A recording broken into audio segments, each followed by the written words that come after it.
This is Paul for Redneck Sports. I believe that everybody should win in life, or at least attempt to. The first three maxims of General Robert Nealon's game maxims, I believe apply to everybody. The team that makes the fewest mistakes will win. Play for and make the breaks. When one comes your way, score. If at first the game or the breaks go against you, don't let up. Put on more steam. Welcome to the channel. Now let's discuss some sports.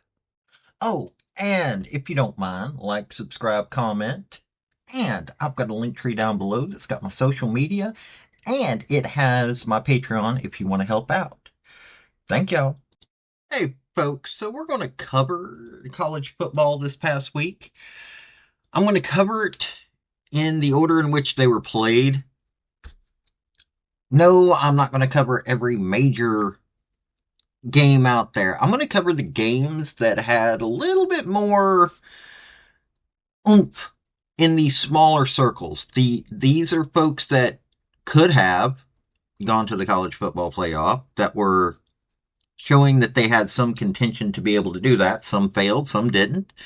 But we're going to cover them all. It's college football. I love me some college football, and these games were really good this weekend. I think we need to pay attention to some of the smaller games. Everybody's paying attention. I am going to cover the LSU Texas A&M game, but I think some of the smaller games keep getting missed. And I'm going to discuss these. So, sit back, enjoy. You may not have paid attention to some of these games, so you might get a chance to hear a little bit different game. So, the first game I'm going to cover is the defeat of Liberty at Kennesaw State. Liberty had been undefeated.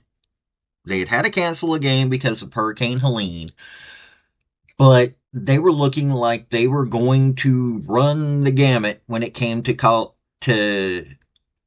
Conference USA. They didn't look like there was going to be anybody standing in their way. Unwinning. They were 0-6 going into the game. Kennesaw State came in there and played them to the end of the game and beat them 27-24. Ladies and gentlemen, I said this was a game to watch. Liberty had been undefeated. They are now 5-1. I thought if things went the right way and there needed to be a group of 5 team, they might have had a chance to be that. Yeah, nope, that isn't what happened. Liberty went down. It was only by a field goal. It isn't like that the teams were, being anything good or bad. It just happened to be Caden Salter. 22 completions on 40 attempts, 55% on passing. That's Liberty's quarterback. Kennesaw State's quarterback, 16 of 20, 80% efficiencies. He had 1 TD. Caden Salter had 3 TDs, so he had to take it on his shoulders to be able to keep this game going. Whereas Bryson, had, Michael Benefield, 16 rushes, 54 yards, had a touchdown. Qua Ashley, 12 rushing, 52 yards. 15 was his long, but 1 touchdown. Yeah. Davis Bryson had more help. I don't know why, but that's what it turned out to be. Now, Caden Salter also had a interception, but either way you look at it, Liberty getting beat by Kennesaw State takes them completely out of the picture when it comes to college football playoff contention. It takes them out of the picture for a lot of things. So, Conference USA, yep, they're out as the group of five representative. Next game I want to talk about, Pitt stomping Syracuse 41-13. Syracuse was looking like they still had some fire in them. They're still going to go to a bowl game. I think that their record is such that they'll still go to a bowl game, but Pittsburgh said we're undefeated. We're not getting talked about. And so we're going to stomp somebody into the ground to show that we deserve to be in the picture as a possible ACC conference champion. I personally don't like Narduzzi, but this was a game that he needed. And man, Pitt's not 19th rated right now. They're technically first in the ACC. Both their quarterbacks did really well. When it came to rushing, did pretty good. Their receiving, far better. Kyle McCord at Syracuse, it wasn't like he didn't do bad, or that he didn't do good. It's that he didn't have the team around him like what Eli Holstein and Nate Yarnell had. This was a stomping, really was. But Pitt is making a stand that they deserve to have just as much attention as Clemson and Miami. So we're going to see how that plays out. Okay, Boise State versus UNLV. Both of these teams were going into possibly being the group of five representative. Mountain West is a stronger conference than most people give them credit for. I will say this much. It not being on television, it being on streaming only, was a failure on a lot of areas. But this wasn't even a bad game. 29-24. Boise State won. They're showing that, yes, they do deserve to get that group of five spot.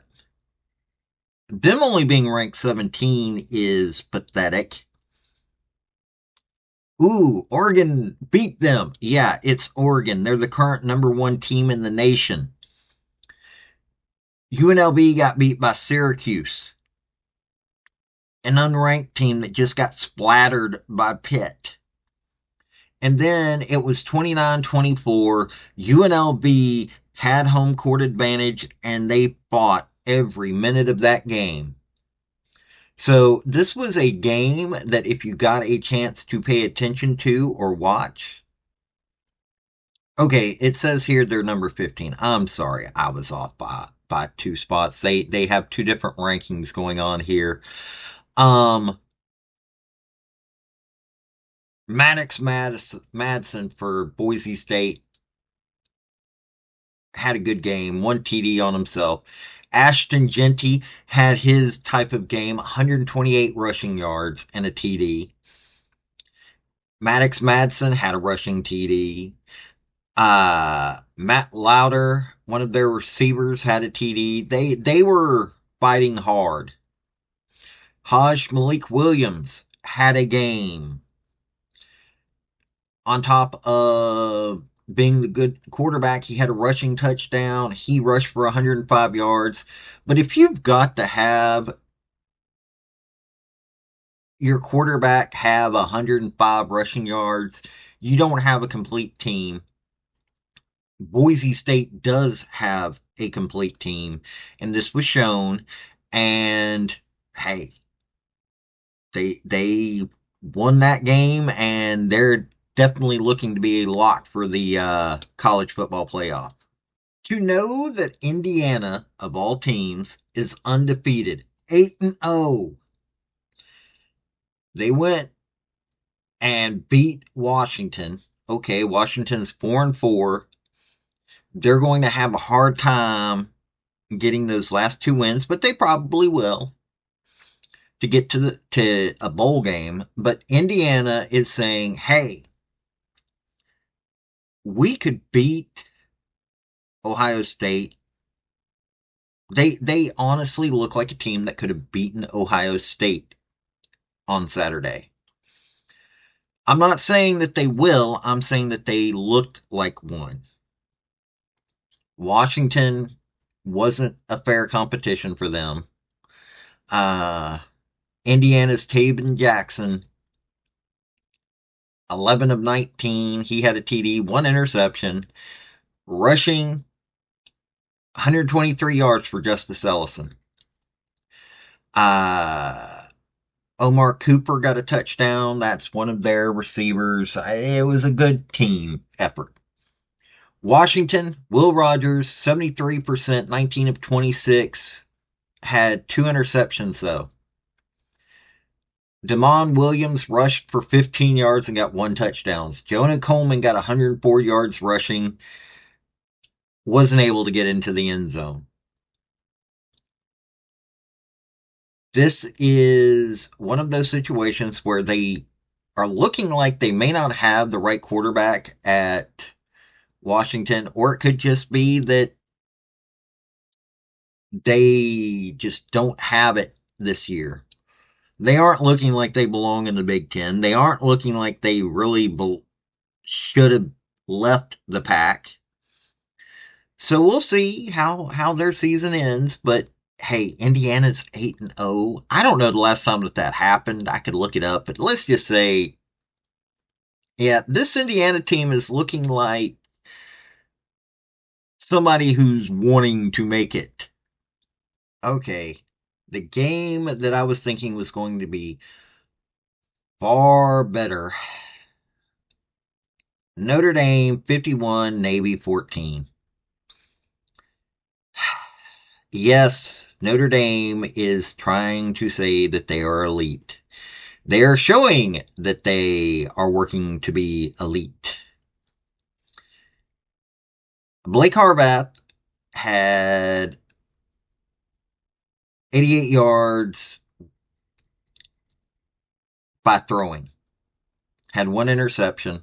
Had 1 TD running. Eli Heidenreich got 1 in rushing. Alex Teska got shut down.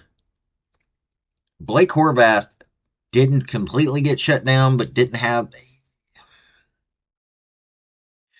Riley Leonard did what he needed to do. I'm going to give him that. He did what he needed to do. Unfortunately, the Navy team that I am still rooting for wasn't able to show up against Notre Dame. Notre Dame was saying that they deserve to be in the college football playoff. They can't lose like they did the one game they lost. Yes, I'm not happy about this game. But, hey, Navy still bowl eligible, will still, in my opinion, be in contention. And to be perfectly honest with you, if Navy couldn't beat Notre Dame, Army's not got a chance. Army's not got a chance at all. I think Navy's far better team. Well, not far better, but it's a better team. So, congratulations to the Fighting Irish. I hope you play University of Tennessee in the college football playoff, because I think that University of Tennessee will do a better job against you. Texas had a fight on their hands when they went to Vandy. 27-24. Vandy, let's just put it this way. Vandy was showing what an SEC team should be. And Texas, yeah, them reeling from the loss, and you would think, oh, they're going to go. No. Vandy fought. Diego Pavia, if he hadn't had those 2 interceptions, I think this would have been a far different game. Let me tell you something. Quinn Ewers having a 73% completion rate, that was a good thing for them. But he still had 2 interceptions. He had 3 TDs from passing. Quinn Ewers had negative 20 yards rushing. Diego Pavia, 67 yards rushing and 1 TD. He had a game that you expect Diego Pavia to have. Texas is seeing what it means to go from the Big 12 to the SEC. We don't play games in the SEC, and yeah, I think that Steve Sarkisian wasn't quite prepared for what he was going to come across. This win, in all honesty, was crucial for him, but man, he had to deal with the Vandy team that is strong. I think what Clark Lee has done at Vandy is amazing. And let me tell you something. Texas is not going to enjoy the rest of their SEC season. But hey, this is SEC football. So ULM was going into their game with South Alabama. And I told you folks, you needed to watch this game. You didn't know which South Alabama team was going to show up. Now, this is saying that Sunbelt is not going to go into the college football playoff. ULM got stomped. South Alabama, good Lord. They are a schizophrenic team this year, but when they're playing their best, they are scary. And ULM was showing that they had some fire in their belly. Not in this game. ULM just didn't show up. The team that just showed up at other games, just no. Aiden Armenta, 47.8% completion rate. That's ULM's quarterback.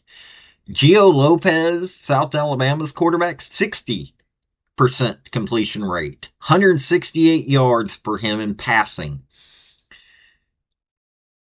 But Aiden Armenta still had 149 yards in passing.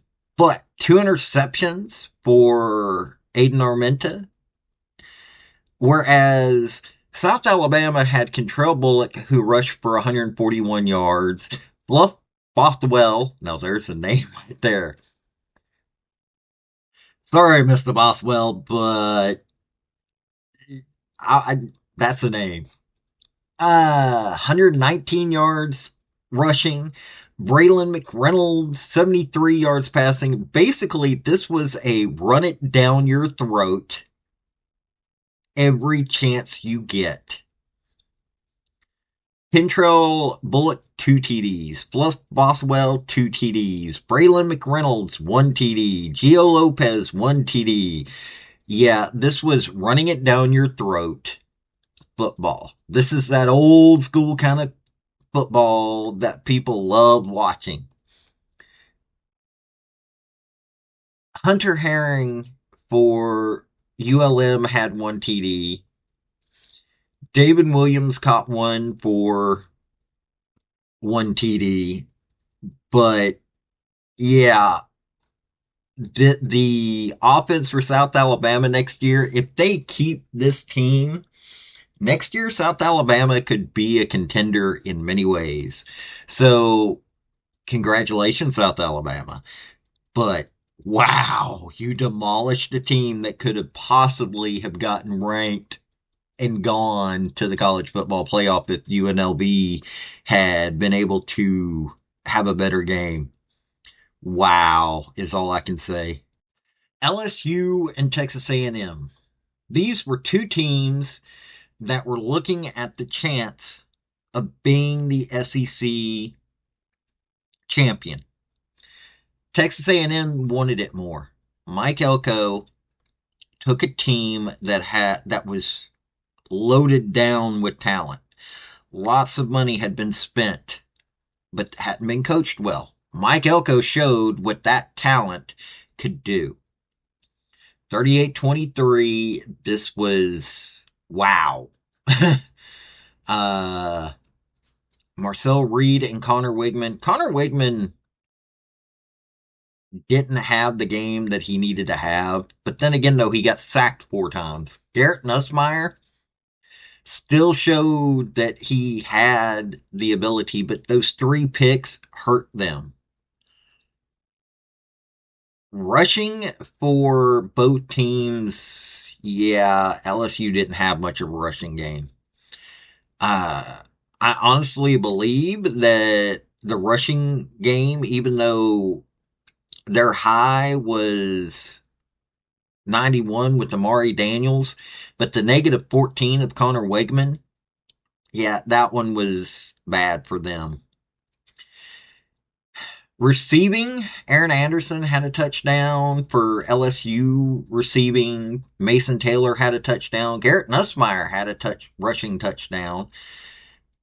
It's just that LaBon Moss, 14 rushes, 83 yards, 2 touchdowns. Marcel Reed, who was the quarterback that came in because Connor Wigman just wasn't pulling his weight. Marcel Reed had 3 touchdowns on 9 rushes, 62 yards. Marcel Reed is looking like he should have been the one, but how can you tell? I mean, Connor Wigman had a lot of people talking him up, and against the LSU defense, Marcel Reed was the better quarterback. Texas A&M was playing hardcore run it down your throat football. I don't know if Texas A&M can carry out the rest of the season, but they're saying that they want to be the SEC champions. So we'll see what happens. Now, Colorado is bowl eligible. I will be the first to admit I thought they needed one more season. I thought they were so bad when Coach Prime took over that they were going to need at least 2 seasons before they saw a bowl game. Nope, they're doing it this year. Cincinnati was looking like a decent team, but Colorado, yeah, it wasn't even. While it was fairly close, 34-23.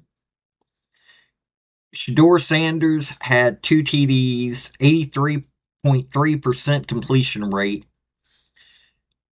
Cincinnati's quarterback, Brendan Sorsby, 53.3% completion rate, 180 yards passing.